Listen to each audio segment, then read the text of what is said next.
आज हम आपको पढ़ाने वाले हैं देयर देयर्स, जिसका अर्थ होता है उनका, उनकी, उनके, उन लोगों का, उन लोगों की, उन लोगों के। इस यूज को बताने से पहले हम आपसे रिक्वेस्ट करते हैं, यदि आप हमारे चैनल पे नए हैं तो कृपया करके हमारे चैनल को सब्सक्राइब करें, बेल आइकन को दबाएं, ताकि जो भी वीडियो हम अपलोड करें उसका नोटिफिकेशन आपके पास तुरंत पहुंचे। आपसे रिक्वेस्ट है कि आप वीडियो को अंत तक जरूर देखें, तभी इसका कोई लाभ आपको मिल पाएगा। ध्यान देंगे बाबू। आज हम आपको पढ़ाने वाले हैं देयर देयर्स, जिसका अर्थ होता है उनका, उनकी, उनके, उन लोगों का, उन लोगों की, उन लोगों के। ठीक है ना। तो आपको जानना है कि कहां पे उनका, उनकी, उनके आएगा या उन लोगों का, उन लोगों की, उन लोगों के आएगा, तो हम देयर का प्रयोग करेंगे। और कहां पे, ध्यान देंगे, कहां पे उनका, उनकी, उनके, उन लोगों का, उन लोगों की, उन लोगों के आएगा, तो हम देयर्स का प्रयोग करेंगे। ओके। तो आपको ध्यान समझना है, जब, ठीक ना, उनका, उनकी, उनके, उन लोगों का, उन लोगों की, उन लोगों के बाद अगर या उन लोगों से अगर किसी नाउन का संबंध हो रहा है, नाउन में कोई व्यक्ति, कोई वस्तु, कोई स्थान का अगर संबंध हो रहा है, तो वहां पर उनका, उनकी, उनके, उन लोगों का, उन लोगों की, उन लोगों के लिए जो हम अंग्रेजी लिखेंगे वो आपका देयर होगा। क्या होगा बाबू? देयर होगा। जब उनका, उनकी, उनके, उन लोगों का, उन लोगों की, उन लोगों के बाद किसी भी नाउन का अगर संबंध नहीं हो रहा है, यानी किसी वस्तु का संबंध, किसी व्यक्ति का संबंध या किसी स्थान का संबंध अगर नहीं हो रहा है, तो वहां पर उनका, उनकी, उनके, उन लोगों का, उन लोगों की, उन लोगों के लिए जो हम अंग्रेजी लिखेंगे वो आपका क्या होगा? देयर्स होगा। ओके। आप यहीं पे जान जाइए, जो आपका देयर है ये आपका पॉजेसिव एडजेक्टिव है, और जो आपका देयर्स है ये आपका पॉजेसिव प्रोनाउंस है। ओके। तो चलिए हम आपको इसको अलग अलग करके बताते हैं कि पॉजेसिव एडजेक्टिव्स के रूप में इसका यूज कैसे होगा और पॉजेसिव प्रोनाउंस के रूप में हम इसको कैसे लिखेंगे, कैसे यूज करेंगे। ओके। ध्यान देंगे बाबू। यहां पे आपका रूल लिखा गया है। सबसे पहले आप सब्जेक्ट को लिखेंगे, ठीक है। सब्जेक्ट मतलब कर्ता, और यहाँ पे आपका कर्ता के रूप में दिस, दैट, दिज, दोज, ठीक है। उसके बाद से we, you, they, he, she, it या कोई भी नाम आ सकता है। ओके। उसके बाद से आपको लिखना है हेल्पिंग वर्ब, यानी सहायक क्रिया। क्या लिखना है बाबू? सहायक क्रिया लिखना है। तो जो सहायक क्रिया आपका होगा वो आपका प्रेजेंट टेंस में भी हो सकता है, पास्ट टेंस में भी हो सकता है, फ्यूचर टेंस में भी हो सकता है, ठीक है ना। तो जब प्रेजेंट टेंस में होगा तो इज, एम, आर का यूज करेंगे, और जब पास्ट टेंस में होगा तो वाज और वर का यूज करेंगे, और जब फ्यूचर टेंस में होगा तो शैल बी और विल बी का यूज करेंगे। ओके। और उसके बाद से आपको लिखना है देयर, और इससे संबंधित जो नाउन होगा उसको लिखना है, ठीक है। उसके बाद से आपका फुल स्टॉप हो जाएगा। ध्यान देंगे बाबू, वह उन लोगों का गांव है। ओके। हम आपको सेंटेंस के माध्यम से यहां समझाते हैं, वह उन लोगों का गांव है। तो देखेंगे बाबू, सबसे पहले वह का अंग्रेजी क्या लिखेंगे? दैट। ओके। अब देखिए वह के साथ यहाँ पे क्या है दिया है, तो जब है दिया है तो हम प्रेजेंट टेंस में पहुंच गए, और जब प्रेजेंट टेंस में पहुंच गए तो वहां पे जो हेल्पिंग वर्ब होगा वह इज, एम और क्या होगा? आर होगा। अब इज, एम, आर में से कौन से सहायक क्रिया को हमें यूज करना है? ध्यान देंगे, जो वह है आपका, ये आपका सिंगुलर नंबर है, एक वचन में है तो एक वचन में है, और प्रेजेंट टेंस में है तो आप यहाँ पे क्या लगाएंगे? इज लगाएंगे, यानी इज का प्रयोग करेंगे। तो यहाँ पे आपका क्या हो गया? इज। अब देखिए यहाँ पे उन लोगों का संबंध किससे है? गांव से है। तो मैं आपको बताया हूं, जब उन लोगों का संबंध किसी भी वस्तु, किसी भी व्यक्ति या किसी भी स्थान से अगर हो रहा है तो वहां पे उनका, उनकी, उनके या उन लोगों का, उन लोगों की, उन लोगों के लिए जो अंग्रेजी होगा वो आपका देयर होगा। क्या होगा बाबू? देयर होगा।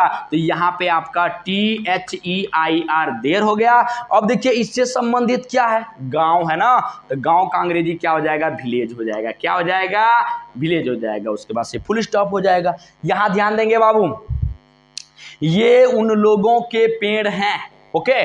तो सबसे पहले देखिए ये का अंग्रेजी क्या हो जाएगा, डिज। ओके, अब देखिए है का अंग्रेजी, जैसे आप देख सकते हैं जो ये है ये आपका प्लूरल नंबर में है, बहुवचन में है। तो बहुवचन में होते हुए देखिए यहाँ पे हम हैं किसमें, प्रेजेंट टेंस में है। तो सहायक क्रिया इज एम और क्या होगा, आर होगा। तो ये जब बहुवचन है तो बहुवचन के लिए हम इज एम आर में से क्या यूज करते हैं, आर यूज करते हैं। तो यहाँ पे क्या हो जाएगा, आर हो जाएगा। ओके, अब देखिए यहाँ पे उन लोगों का संबंध किससे है, पेड़ से है। तो मैं बताया हूं कि जब उन लोगों का संबंध किसी भी नाउन से हो रहा है, नाउन में कोई व्यक्ति, कोई वस्तु या किसी स्थान से अगर संबंध है या संबंध अगर हो रहा है तो वहां पे हम उन लोगों का जो अंग्रेजी होगा वह किसका यूज करेंगे बाबू, देयर का यूज करेंगे। ओके, तो यहाँ पे आपका क्या हो जाएगा, देयर हो जाएगा।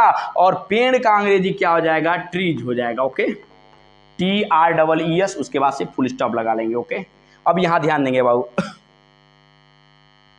यहां देखेंगे उन लोगों की गायें उजली नहीं थी।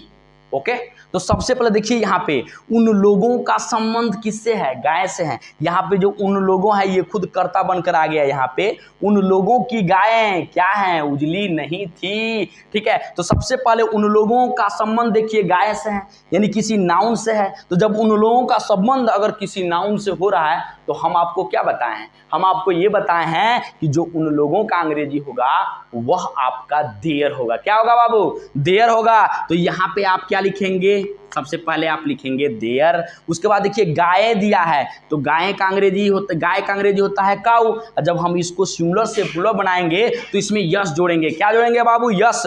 अब देखिए यहाँ पे दिया है अंत में था थे थी, तो जब था थे थी दे दिया तो आप समझ जाइए कि हम पहुंच गए पास्ट टेंस में। और जब पास्ट टेंस में पहुंच गए तो वहां पे जो हेल्पिंग वर्ब लगता है, जो सहायक क्रिया लगता है, वह वाज और क्या होता है, वर होता है। ओके, तो वाज और वर में आपको लगाना क्या है, मतलब क्या यूज करना है। तो देखिए उन लोगों की गायें, तो जो गायें हैं ये आपका सिंगुलर नंबर नहीं प्लूरल नंबर में है, बहुवचन में है। तो था थे थी के लिए हम वर का प्रयोग करेंगे। ओके, तो यहाँ पे क्या हो जाएगा बाबू, वर हो जाएगा। क्या हो जाएगा, वर हो जाएगा। अब देखिए इस सेंटेंस में नहीं दिया है, अब नहीं दिया तो इसका मतलब ये कि हम निगेटिव सेंटेंस में पहुंच गए, नकारात्मक वाक्य में पहुंच गए।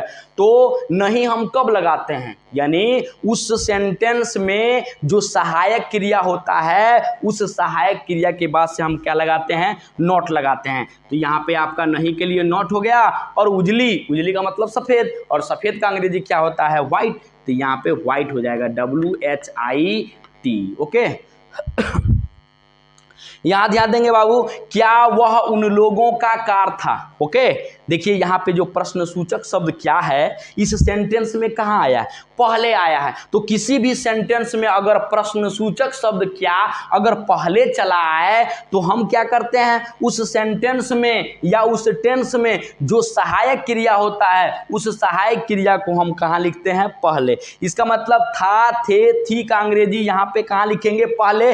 लेकिन हमें ये जानना होगा था थे थी आपका पास्ट टेंस में है, और पास्ट टेंस में हम जो सहायक क्रिया यूज करते हैं, हेल्पिंग जो वर्ब जो यूज करते हैं वह वाज और क्या होगा, वर होगा। वाज और क्या होगा, वर होगा। तो हमको ये तय करना है यहाँ पे वाज का प्रयोग करेंगे कि वर का प्रयोग करेंगे। तो वह आपका जो है सिंगुलर नंबर है, एक वचन में है। तो था थे थी के लिए किसका यूज करेंगे, वाज का यूज करेंगे। तो यहाँ पे आपका क्या हो जाएगा बाबू, वाज हो गया। अब देखिए वह उन लोगों का कार था, तो वह का अंग्रेजी क्या लिखेंगे, डैट लिखेंगे। क्या लिखेंगे, डैट। ठीक है, उसके बाद देखिए उन लोगों का संबंध किससे है बाबू, कार से है। तो जब उन लोगों का संबंध किसी व्यक्ति, किसी वस्तु या किसी स्थान से अगर हो रहा है तो वहां पे उन लोगों का जो अंग्रेजी होगा वो आपका देयर होगा। क्या होगा, देयर। तो यहाँ पे आपका क्या हो जाएगा बाबू, देयर हो जाएगा। उसके बाद से कार का अंग्रेजी क्या हो जाएगा, कार होगा। उसके बाद से आप क्वेश्चन मार्क लगाएंगे। आइए हम उसके बाद से आपको बताते हैं पॉजेसिव प्रोनाउंस के रूप में। ओके, तो ध्यान देंगे बाबू, वह घर उन लोगों का है। ओके, तो सबसे पहले पॉजेसिव प्रोनाउंस के रूप में रूल हम देख लेंगे।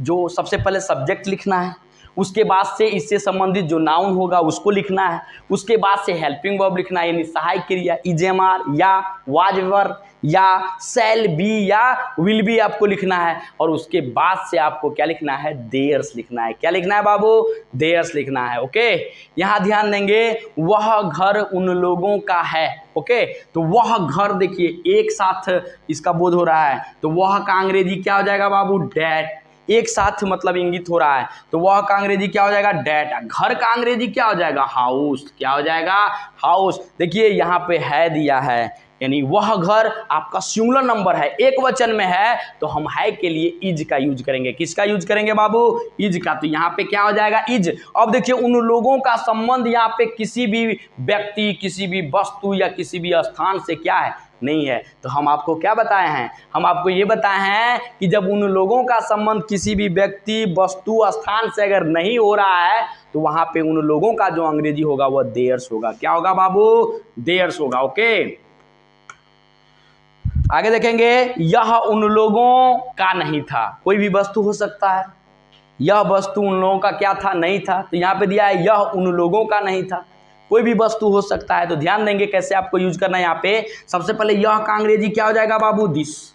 अब देखिए यहाँ पे था, थे, थी दिया है, तो था, थे, थी दिया है, तो हम पहुंच गए पास्ट टेंस में। जब पास्ट टेंस में पहुंच गए तो वहां पे जो आपका हेल्पिंग वर्ब होगा, जो सहायक क्रिया होगा, वह वाज और वर होगा। वाज और क्या होगा, वर होगा। तो हमको ये तय करना है कि यहाँ पे वाज का यूज करेंगे या वर का यूज करेंगे। तो जो यह है आपका सिंगुलर नंबर में है, एक वचन में है, तो जब एक वचन है तो हम वाज का यूज करेंगे कि वर का, वाज का यूज करेंगे। किसका यूज करेंगे बाबू, वाज का। तो दिस के बाद से क्या लिखेंगे, वाज। अब देखिए यहाँ नहीं भी आया है, नहीं का मतलब किसी भी सेंटेंस में अगर नहीं आ जाए तो समझिए कि वो आपका निगेटिव सेंटेंस है, नकारात्मक वाक्य है। तो जब नकारात्मक वाक्य है तो नॉट कहाँ लगाना है, नॉट वहीं लगाना है जहां सहायक क्रिया होगा, और उस सहायक क्रिया के बाद से क्या लगाना है बाबू, नॉट लगाना है। तो दिस हो गया, वाज हो गया, नहीं के लिए यहाँ क्या लगाएंगे, नॉट लगाएंगे। अब देखिए उन लोगों का संबंध यहाँ पे किसी भी वस्तु से नहीं है, किसी भी व्यक्ति से नहीं है, और न ही किसी स्थान से है। तो जब किसी वस्तु, किसी व्यक्ति या किसी स्थान से नहीं है, मतलब किसी से संबंधित यह है ही नहीं, तो जब नहीं है तो उन लोगों का जो अंग्रेजी होगा वो आपका क्या होगा, देयर्स होगा। क्या होगा, देयर्स, THEIRS, देयर्स। ओके, उसके बाद से आपका फुल स्टॉप हो जाएगा।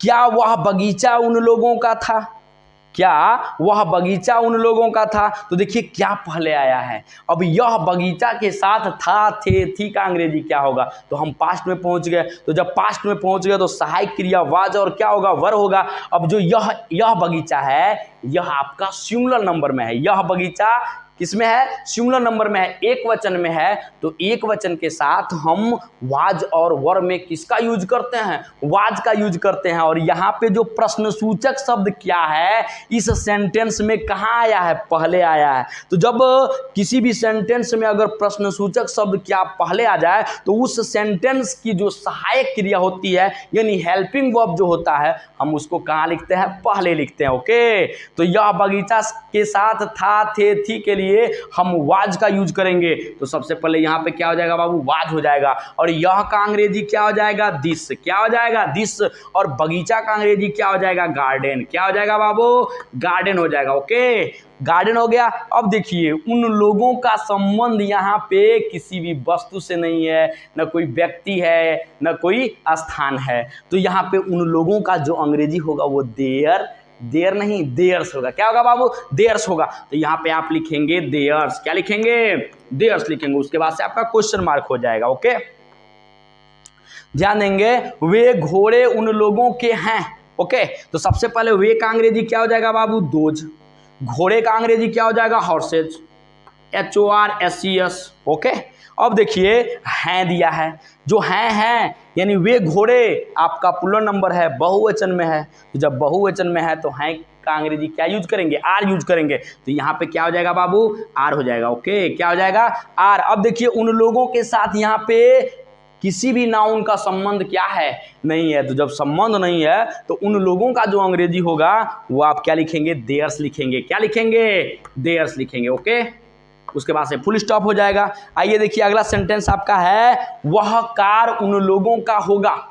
ध्यान देंगे बाबू, वह कार उन लोगों का होगा। तो देखिए सबसे पहले वह का क्या हो जाएगा, डैट, कार का अंग्रेजी क्या हो जाएगा, कार। ओके, वह कार हो गया, होगा। हम पहुंच गए फ्यूचर टेंस में। तो जो फ्यूचर टेंस मतलब किससे किससे समझे कि फ्यूचर टेंस है, जब गा गे गी आता है तो हम कहाँ पहुंच जाते हैं, फ्यूचर टेंस में। और जब फ्यूचर टेंस में हम पहुंच गए तो सबसे पहले हम ये ध्यान देंगे कि वहां पे हेल्पिंग वर्ब क्या होगा, शैल बी और विल बी। ठीक है, तो देखिए वह कार आपका सिंगुलर नंबर है, यानी एक ही कार का यहाँ पे वर्णन हो रहा है, एक ही कार का बोध हो रहा है। ओके, तो वह कार आपका सिंगुलर नंबर है, एक वचन में है, तो एक वचन यानी सिंगुलर नंबर, और ये आपका थर्ड पर्सन है। तो जब थर्ड पर्सन है, सिंगुलर नंबर में है, एक वचन में है, तो गा गे गी के लिए शैल बी विल बी में से क्या लगाएंगे, विल बी लगाएंगे। क्या लगाएंगे बाबू, विल बी। तो डैट कार, और उसके बाद से क्या हो जाएगा, विल, उसके बाद हो जाएगा बी, और उन लोगों का जो अंग्रेजी होगा